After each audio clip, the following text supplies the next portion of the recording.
पौष पूर्णिमा व्रत की पौराणिक व्रत कथा। पौष पूर्णिमा व्रत कथा। द्वापर युग में एक बार यशोदा मैया ने श्री कृष्ण से कहा कि तुम तो पूरे संसार के पालन करता हो, आज तुम मुझे कोई ऐसा व्रत बताओ जिसे करने से किसी भी स्त्री को विधवा होने का भय न रहे तथा इससे मनुष्यों की सभी मनोकामनाएं पूर्ण हो। श्री कृष्ण बोलते हैं कि माता, आपने बहुत ही सुंदर प्रश्न पूछा है, मैं आपको इसके बारे में विस्तार पूर्वक बताता हूँ।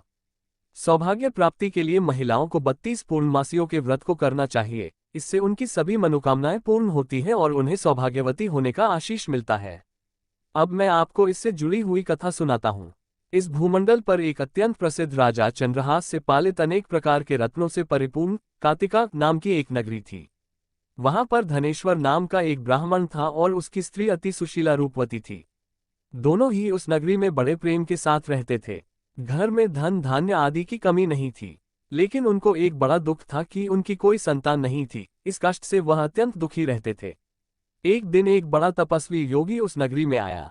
वह योगी उस ब्राह्मण के घर को छोड़कर अन्य सब घरों से भिक्षा लाकर भोजन किया करता था, लेकिन रूपवती से वह भिक्षा नहीं लिया करता था। एक समय वह किसी अन्य घर से भिक्षा लेकर गंगा किनारे जाकर भिक्षान को प्रेम पूर्वक खा रहा था। तभी धनेश्वर ने योगी को देखा और अपनी भिक्षा के अनादर से दुखी होकर योगी से बोला, महात्मन, आप सब घरों से भिक्षा लेते हैं परंतु मेरे घर की भिक्षा कभी भी नहीं लेते, इसका कारण क्या है? योगी ने कहा कि निसंतान के घर की भीख पतितों के अन्न के तुल्य होती है और जो पतितों का अन्न खाता है वह भी पतित हो जाता है। चूंकि तुम निसंतान हो अतः पतित हो जाने के भय से मैं तुम्हारे घर की भिक्षा नहीं लेता हूँ।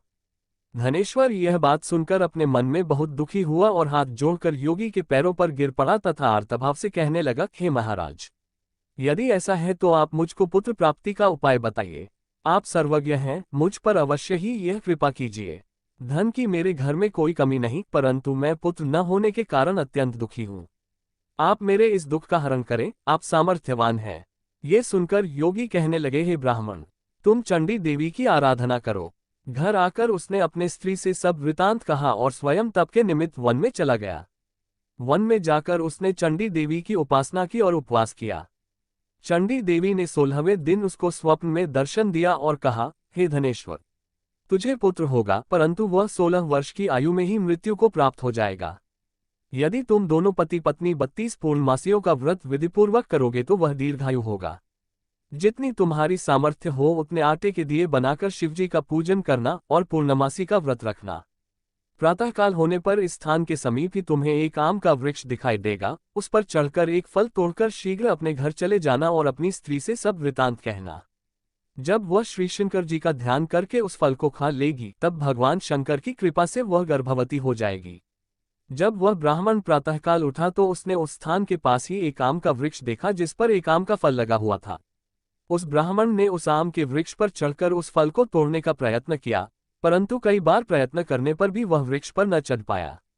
तब उस ब्राह्मण को बहुत चिंता हुई और वह विघ्न विनाशक श्री गणेश जी की वंदना करने लगा और बोला, हे दयानिधे, अपने भक्तों के विघ्नों का नाश करके उनके मंगल कार्य को करने वाले, दुष्टों का नाश करने वाले, रिद्धि सिद्धि को देने वाले, आप मुझ पर कृपा करके इतना बल दे कि मैं अपने मनोरथ को पूर्ण कर सकूं।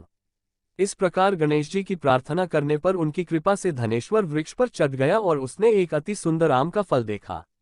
उसने विचार किया कि जो वरदान से फल मिला था वह ये है और कोई फल दिखाई नहीं देता। उस धनेश्वर ब्राह्मण ने जल्दी से उस फल को तोड़कर अपनी स्त्री को लाकर दिया और उसकी स्त्री ने अपने पति के कथनानुसार उस फल को खा लिया। इसके पश्चात वह गर्भवती हो गई। देवी जी की असीम कृपा से उसे एक अत्यंत सुंदर पुत्र की प्राप्ति हुई, जिसका नाम उन्होंने देवीदास रखा। माता पिता के हर्ष और शोक के साथ वह बालक शुक्ल पक्ष के चंद्रमा की भांति बढ़ने लगा। भवानी की कृपा से वह बालक बहुत ही सुंदर, सुशील और पढ़ने में बहुत ही निपुण हो गया। चंडी देवी की आज्ञानुसार उसके माता पिता ने 32 पूर्णमासी का व्रत रखना प्रारंभ कर दिया था, जिससे उसका पुत्र दीर्घायु हो जाए। 16वां वर्ष लगते ही देवीदास के माता पिता को बड़ी चिंता हो गई कि कहीं उनके पुत्र की इस वर्ष मृत्यु न हो जाए। इसलिए उन्होंने अपने मन में विचार किया कि यदि ये दुर्घटना उनके सामने हो गई तो वे कैसे सहन कर सकेंगे।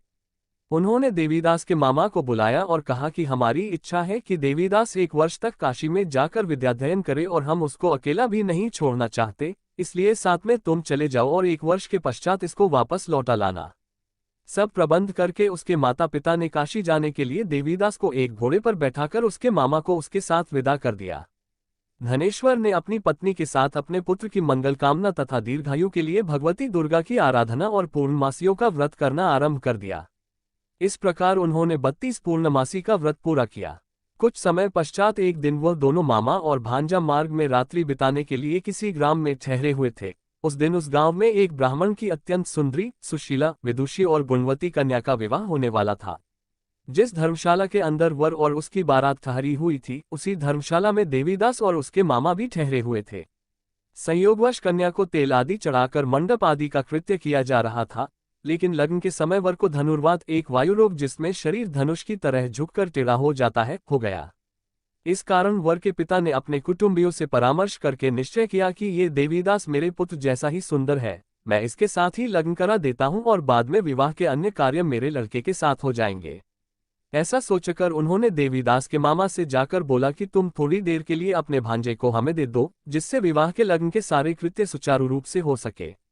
तब उसका मामा कहने लगा कि जो कुछ भी कन्यादान के समय वर को मिले वह सब हमें दे दिया जाए, तो मेरा भांजा इस बारात का दूल्हा बन जाएगा।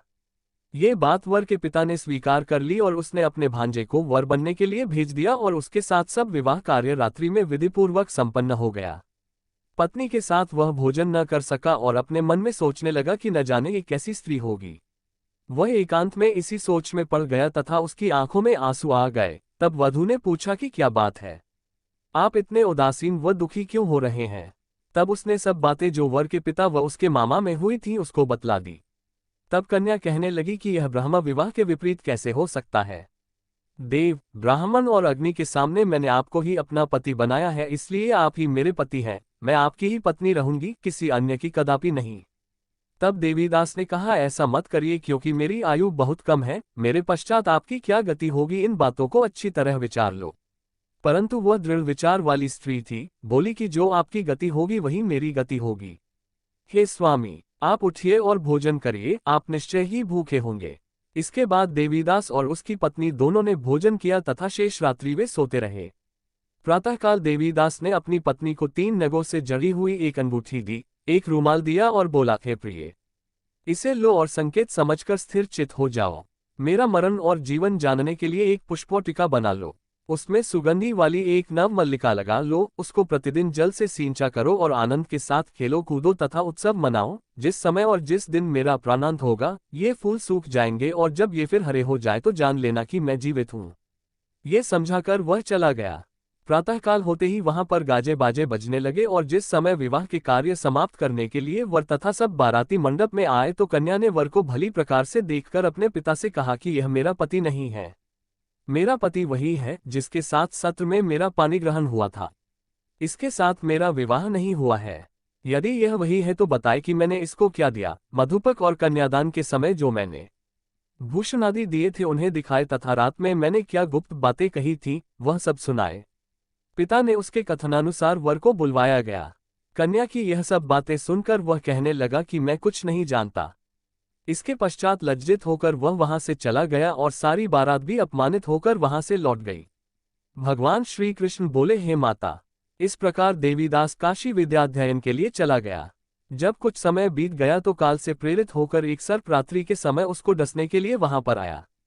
उस विषधर के प्रभाव से उसके शयन का स्थान चारों ओर से विष से विषैला हो गया, परंतु व्रत के प्रभाव से उसको काट ना पाया क्योंकि पहले ही उसकी माता ने 32 पूर्णिमा का व्रत कर रखा था। इसके बाद मध्याह्न के समय स्वयं काल वहां पर आया और उसके शरीर से उसके प्राणों को निकालने का प्रयत्न करने लगा, जिससे वह मूर्छित होकर पृथ्वी पर गिर पड़ा। भगवान की कृपा से उसी समय पार्वती जी के साथ भगवान शंकर वहां पर आ गए। उसको मूर्छित दशा में देखकर पार्वती जी ने भगवान शंकर से प्रार्थना की कि हे प्रभु, इस बालक की माता ने पहले 32 पूर्णिमा का व्रत किया था, जिसके प्रभाव से हे भगवान आप इसको प्राण दान दें। भवानी के कहने पर भक्त वत्सल भगवान शिव ने उसको प्राण दान दे दिया। इस व्रत के प्रभाव से काल को भी पीछे हटना पड़ा और देवीदास स्वस्थ होकर बैठ गया। उधर उसकी स्त्री उसके काल की प्रतीक्षा किया करती थी। जब उसने देखा कि उस पुष्प वाटिका में पत्र पुष्प कुछ भी नहीं रहे तो उसको अत्यंत आश्चर्य हुआ और जब वह वैसे ही हरी भरी हो गई तो वह जान गई कि वह जीवित हो गए हैं। ये देखकर वह बहुत प्रसन्न मन से अपने पिता के कहने लगी कि पिताजी, मेरे पति जीवित हैं, आप उनको ढूंढना शुरू करें। जब 16वां वर्ष व्यतीत हो गया तो देवीदास भी अपने मामा के साथ काशी से चल दिया। इधर उसके ससुर उसे ढूंढने के लिए अपने घर से जाने वाले ही थे कि वह दोनों मामा भांजा वहां पर आ गए। देवीदास को आता देखकर उसका ससुर बड़ी प्रसन्नता के साथ अपने घर में ले आया। उस समय नगर के निवासी भी वहां इकट्ठे हो गए और सबने निश्चय किया कि अवश्य ही इसी बालक के साथ इस कन्या का विवाह हुआ था। उस बालक को जब कन्या ने देखा तो पहचान लिया और कहा कि यह तो वही है जो संकेत करके गया था। तदुपरांत सभी कहने लगे कि भला हुआ जो यह आ गया, और सब नगरवासियों ने आनंद मनाया। श्री कृष्ण जी कहने लगे कि इस प्रकार धनेश्वर 32 पूर्णिमाओं के व्रत के प्रभाव से पुत्रवान हो गया। जो भी स्त्रियां इस व्रत को करती हैं, वे जन्म जन्मांतर में वैधव्य का दुख नहीं भोगती और सदैव सौभाग्यवती रहती हैं। यह मेरा वचन है, इसमें कोई संदेह नहीं है।